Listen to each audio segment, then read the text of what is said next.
Hello, souls and demons, and welcome back to the show. Today's story is called The Twizzler Man, written by Lee of Alexandria. And with that, sit back, grip your seats, and enjoy the show. Do you know the story of the Candy Man? Yes, the same from the 1992 film based on a short story by Clive Barker. Candyman is a twisted amalgamation of classic myths and modern horror. The Candyman could be compared to the uber-classic Bloody Mary tale. But this guy has a hook and some strange relationships with bees. There is an interesting backstory to the Candyman that places him on his own shelf in the urban lore bookshelf. I'll let you research that for yourself if you're not already familiar. At its most basic, I can explain the tale like this. Say his name 5 times in front of a mirror, and you will die an incredibly fantastic death. Why would you invite your own demise? Because it's just a game, right? It plays on all of our childhood curiosities and fears. Say Bloody Mary 3 times into the mirror. No, you do it. We all know nothing will happen. So why won't you just say it then? So, we are all caught up on the Candyman.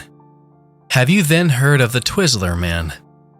A more specific sugar-themed character. No, you haven't heard.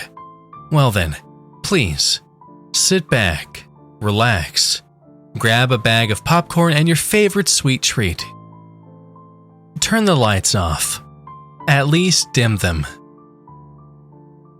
1975. America's bicentennial. This story revolves around Alfred Welsh. Alfred lived by himself in his family's farmhouse for his entire life. He grew up milking cows, mending fences, and preparing various livestock for consumption, to both commercial and individual sale. Alfred had several siblings helping with the various tasks around the farm. Throughout the years, they all found different callings. Alfred stayed. When both of his parents passed, one not too far from the other, the Welsh family farm was solely his. Most farming families had children just for the help. Alfred never found his way to this path. Awkward, tall, and skinny, and perpetually smelling like cow dung. It just didn't seem in the cards for him. Being a farmer is a noble job. They produce the food that feeds much of the country. This was before the Walmart-style farms that mechanically and methodically produce genetically enhanced animals that are now delivered to our door. Being a farmer didn't make him unappealing to women. He lived in a rural farmland where farming was what most of them did. No, Alfred was off. The word back then might have been a spaz or touched. He wasn't. Alfred was incredibly intelligent. He read every paper he could find, excelled in math and science in school, before having to focus more on his work at home. The stories that came out after were alarming. The neighbors complained of missing pets, and more than one claimed to see Alfred attempting to peep at the girls under the school's bleachers during Friday night football games. None of these confirmed, of course. By the year 1975, he was an adult, firmly handling the Welsh family farm estate. For years, the farm was staying above water. Impressive, being that he had no children of his own to help with the multiple chores needed to keep up daily production. There is no small job on a farm. It was here that he enlisted the help of a handful of town boys. Alfred made it known that the help was needed, and he'd even pay a meager wage if his friends in the community would oblige. Alfred was strange, sure, but he was not disliked at all. He was also known as kind of the town handyman, another byproduct of what might be known today as being on the spectrum. He had a mechanical mind that allowed him to fix anything from the school drinking fountain to one of his colleagues' heavy-duty John Deere tractors. It kept him calm. If you grew up in a rural area, especially the pre-internet era, you could imagine how valuable someone like Alfred would be. Calling an actual mechanic wouldn't only take time, but would hurt your wallet pretty bad. Alfred barely asked for a 25-cent bottle of Coca-Cola. Alfred kept busy between his farm work and his small town projects. He truly loved giving work to the town children. It was good experience for them, and it helped him mighty. Keeping the pens clean was just one crucial job that kept his farm working. He maintained this goodwill for quite a long time, until children started going missing. It was a story that rocked this small farming community. Police were perplexed. A small town force was not equipped to investigate over a dozen missing children. The necessary technology was not there to help. When one of the missing children turned up dead, massacred in a heinous fashion, it changed many lives.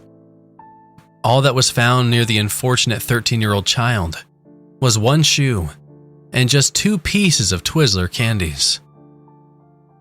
Current year, 2022, Anno Domini. Mr. Dark Knight, one of, if not the first YouTubers to feature mainly scary content. Real name unknown. He must have decided early that he would not reveal his identity, but was totally fine with revealing what he looked like. 2006 was a different world in YouTube terms.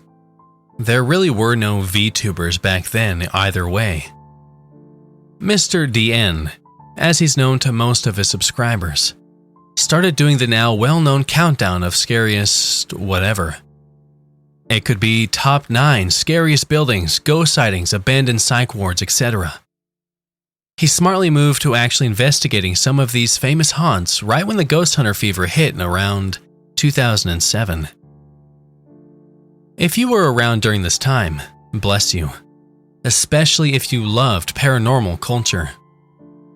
Ghost hunting was seen as kind of lame, to put it plainly, on mainstream network television, even cable TV.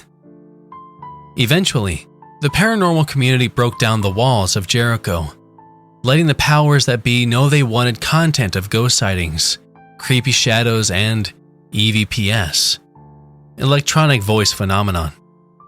Mr. DN was right there, bringing his team of ragtag friends to attempt to pierce the veil in such sites as the Clown Motel in Tonopah, Nevada, the Stanley Hotel in Colorado, and the defunct Sloss Furnace in Birmingham, Alabama.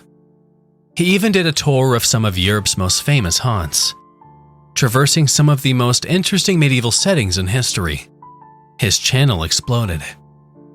Which brings us here. Mr. Dark Knight has teased his next investigation.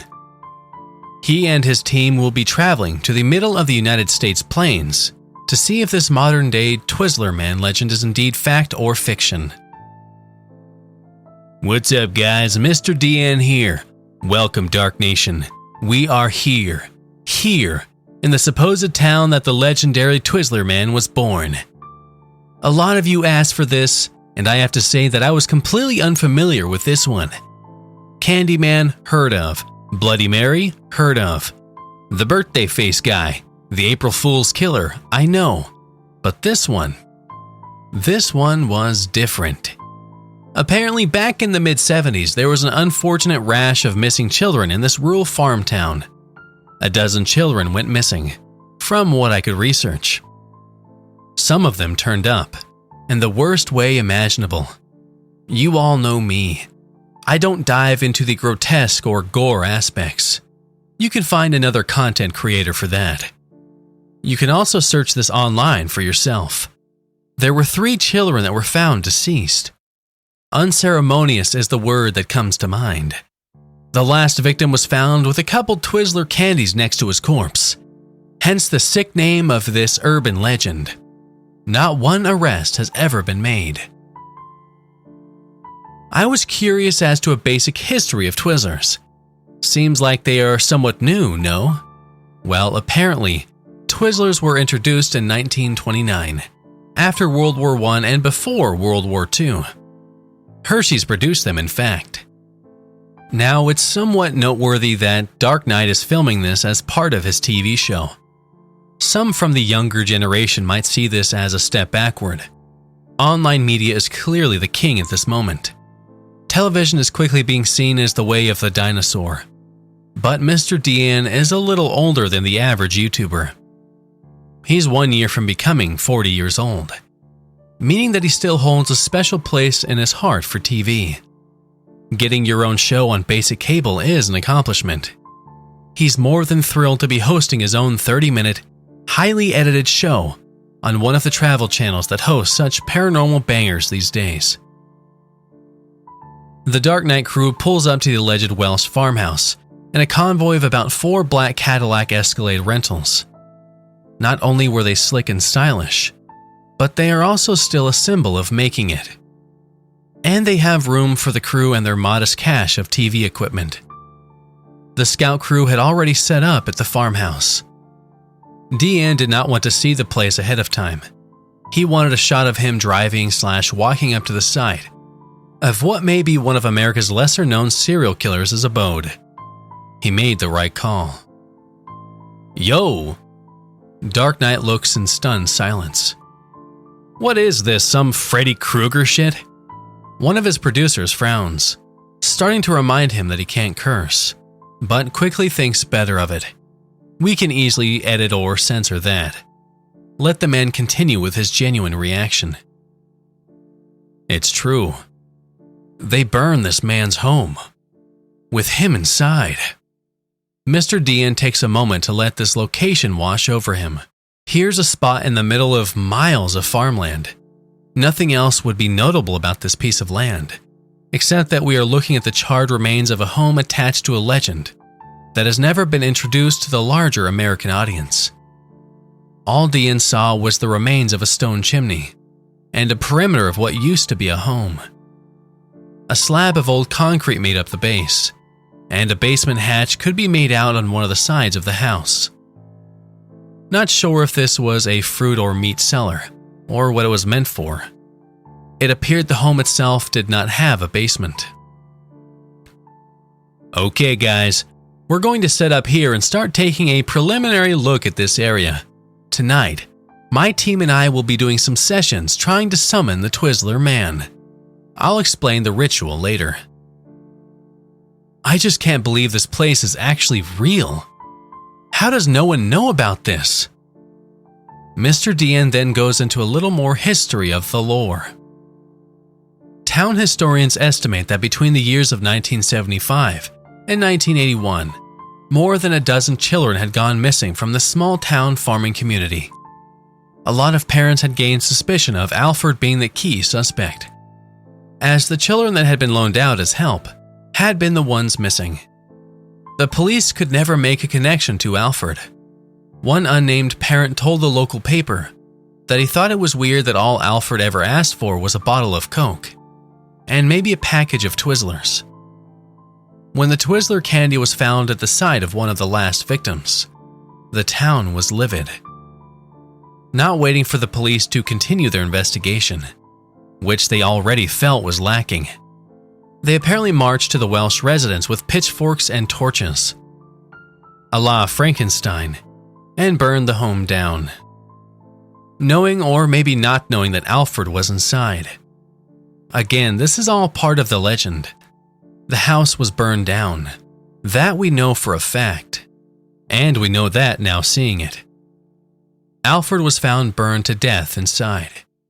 He never received a burial or an obituary. This has the feel of a small town keeping this story under wraps and just sweeping it under the proverbial rug. Chilling stuff. The night of the investigation, 2022. What's up, Dark Nation? It's your boy, Mr. Dark Knight again.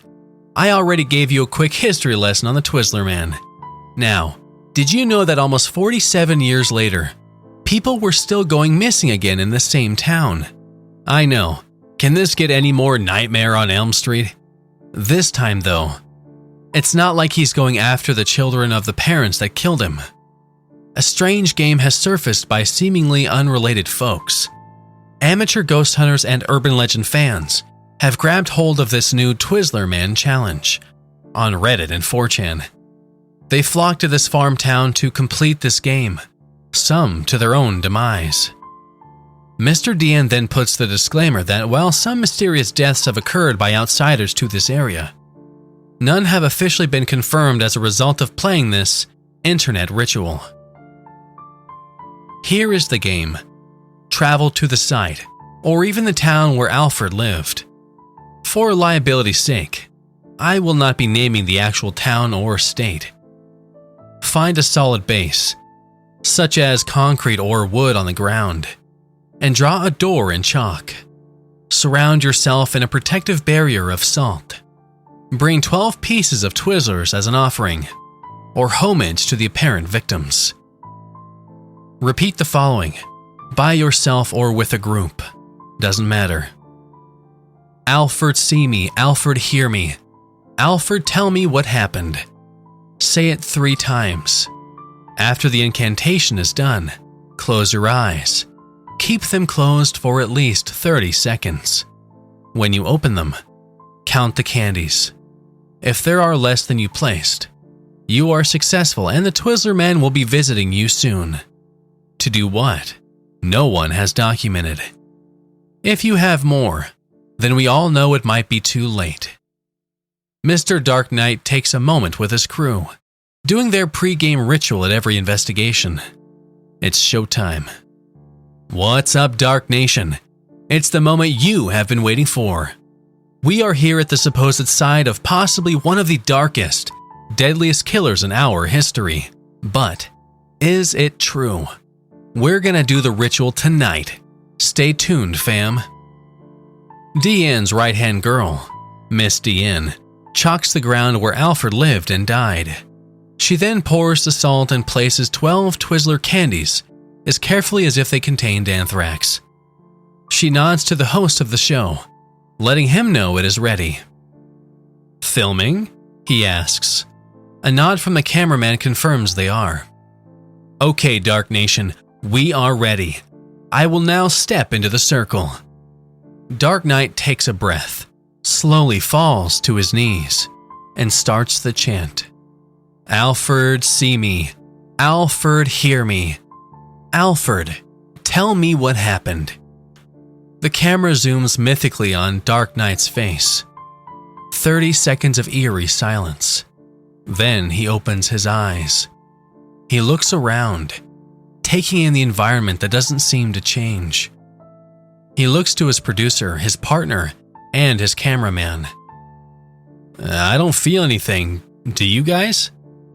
The camera shakes a confirmational no. Wait, how many Twizzlers did you put down? He says. 12. Yeah, 12, like the ritual said. His partner quietly says. Mr. DN counts the Twizzlers, mouthing the number. After counting them once, an overly present look of fear overcomes him. He counts again. 1, 2, 3. There are 14 licorice pieces here. You said... No.